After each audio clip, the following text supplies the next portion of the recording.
आज हम लेके आए हैं आपके सामने एक और नई वैकेंसी जो है SBI PU recruitment 2023 apply online for this post.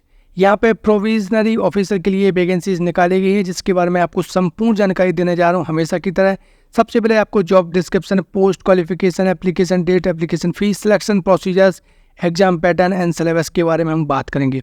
सारी इन्फॉर्मेशन आपको इस वीडियो में देखने को मिल जाएगी। तो अगर आप इस वैकेंसी के बारे में सब कुछ जानना चाहते हैं तो आपको इसको पूरा देखना होगा।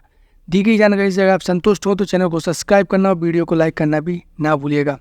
हम बात करेंगे सबसे पहले SBI PO की जो वैकेंसीज निकाली गई है उसमें जॉब डिस्क्रिप्शन के बारे में कि SBI PO का काम क्या होता है। सबसे पहले तो SBI PO public relation officer होता है जो कि हैंडल करता है कस्टमर की कंप्लेंट्स को और उनके जो भी प्रॉब्लम्स हैं उनको सॉल्यूशन उनको देता है। इसके साथ मैनेजिंग कैश फ्लो, जो भी पैसे का लेन देन होता है उनको मैनेज करना, लोन्स, मॉर्टगेज एंड फाइनेंस जैसी सर्विसेज को ऑपरेट करना और उसको कार्यान्वयन करवाना और लोगों के द्वारा जो कि अदर एम्प्लॉयज़ होते हैं बैंक में। तो ये सारे काम SBI PO के ही होते हैं। बात करेंगे पोस्ट के बारे में तो यहाँ पर टोटल 2000 वैकेंसीज निकाली गई हैं और यहाँ पे वैकेंसीज टाइप में दो तरह की वैकेंसी होती है, रेगुलर वैकेंसी और बैकलॉग वैकेंसी।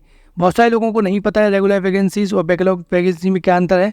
रेगुलर वैकेंसीज ऐसी वैकेंसी होती है जो कि इसी साल निकाली गई हैं और बैकलॉग वैकेंसीज ऐसी वैकेंसीज होती हैं जो कि पिछली साल निकाली गई थी परंतु कुछ पोस्ट नहीं भर पाई थी उनकी, तो इसलिए उसका नाम दे दिया जाता है बैकलॉग।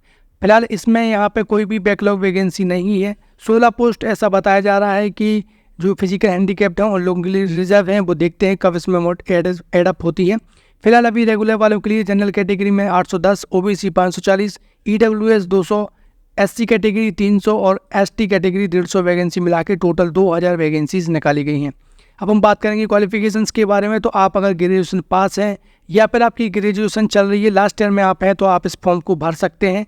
इसके साथ ही दोस्तों आपको लोकल लैंग्वेज का ज्ञान होना चाहिए। जहाँ कहीं भी आप फॉर्म भरेंगे उसका लोकल लैंग्वेज की जानकारी आपको अवश्य होनी चाहिए, वो आपको आनी चाहिए। हम बात करेंगे दोस्तों एज रिलैक्सेशन के बारे में। तो यहाँ पे जो एज रिलैक्सेशन बताया गया है वो बताया गया है 1 अप्रैल 2023 से, यानी 1 अप्रैल 2023 को आपको 21 साल का हो जाना है, मिनिमम एज है।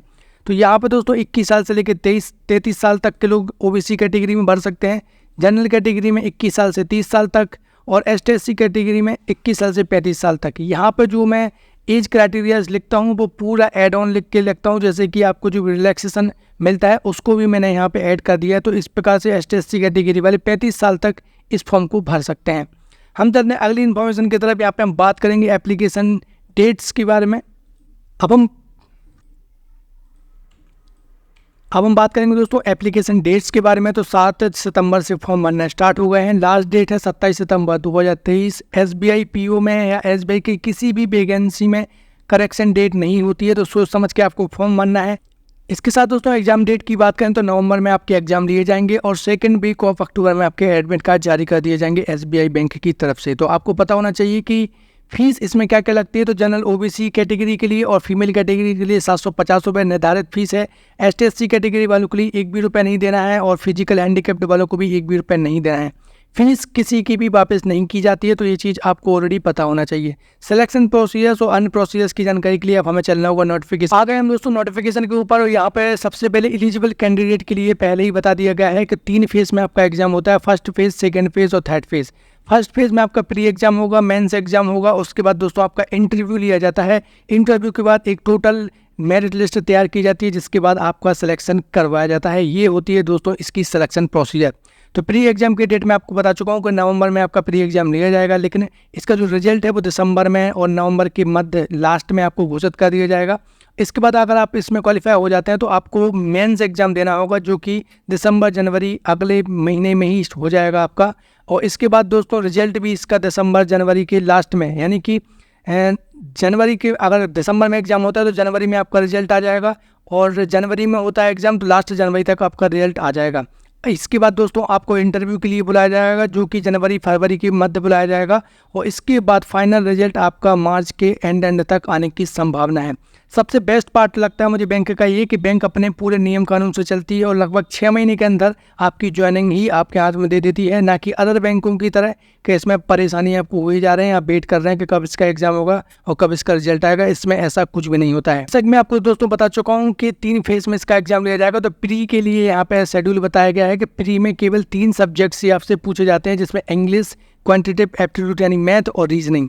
यहाँ पे दोस्तों 30 क्वेश्चन आएंगे आपके इंग्लिश के, 35 क्वेश्चन आएंगे आपके मैथ के और 35 क्वेश्चन आपके रीजनिंग के। टोटल आपको दोस्तों 100 नंबर का क्वेश्चन आएगा और यहाँ पे 1 घंटे का समय आपको दिया जाएगा। 1 घंटे में 100 क्वेश्चन आपको दोस्तों करने होते हैं प्री के लिए। इसके बाद दोस्तों यहाँ पे एक और इन्फॉर्मेशन लिखी गई है कि जितनी भी वैकेंसी टोटल निकाली गई हैं तो उसके 10 टाइम्स लोगों को यहाँ पे सेलेक्ट किया जाएगा। यानी कि अगर 100 वैकेंसी है तो 1000 लोगों को बुलाया जाएगा दोस्तों मेंस के लिए। और अगर टोटल वैकेंसी 2000 की बात करें तो लगभग यहाँ पे ऐसा बताया जा रहा है कि मेंस के लिए 20,000 लोगों को बुलाए जाने की संभावना है। तो यहाँ पे आप देख पा रहे होंगे।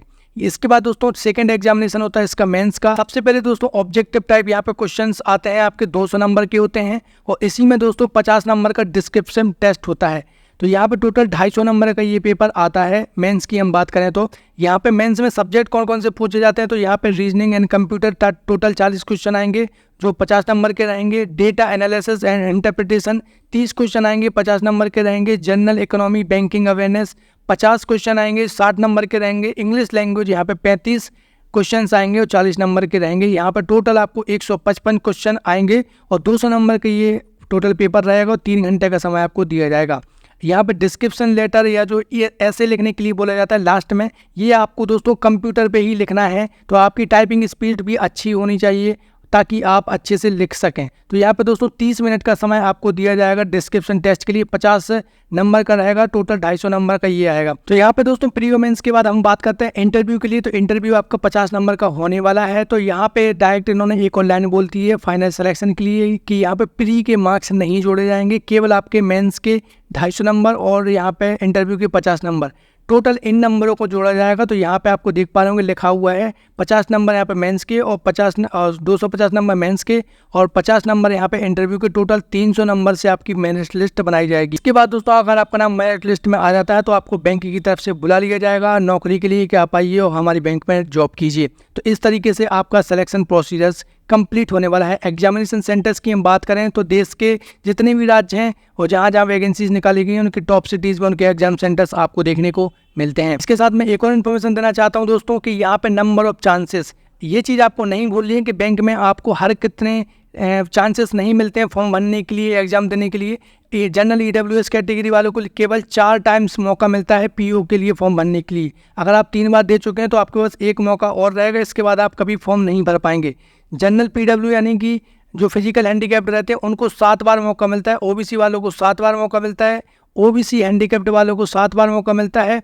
इसके बाद ST SC कैटेगरी वाले कितनी भी बार इस फॉर्म को भर सकते हैं और PO बन सकते हैं, लेकिन यहाँ पे जनरल कैटेगरी वाले और OBC वालों के लिए यहाँ पे दोस्तों बहुत कम चांसेस है। तो इस चीज़ को आप समझ के रखिएगा। टू अप्लाई के लिए हम बात कर रहे हैं तो यहाँ पे ऑनलाइन आवेदन करना है। आप किसी भी साइट का विजिट कर सकते हैं फॉर्म भरने के लिए। आप चाहें तो SBI की डायरेक्ट साइट पर जाकर भी इस फॉर्म को भर सकते हैं। किसी भी प्रकार की इन्फॉर्मेशन के लिए आप हमें कमेंट बॉक्स में कमेंट कीजिए, हम आपके सारे सवालों के जवाब देते हुए हैं। अगर आपको जानकारी पसंद आई हो तो चैनल को सब्सक्राइब करना भी ना भूलिएगा। मिलते हैं अगली वीडियो में नई जानकारी के साथ। जय हिंद दोस्तों।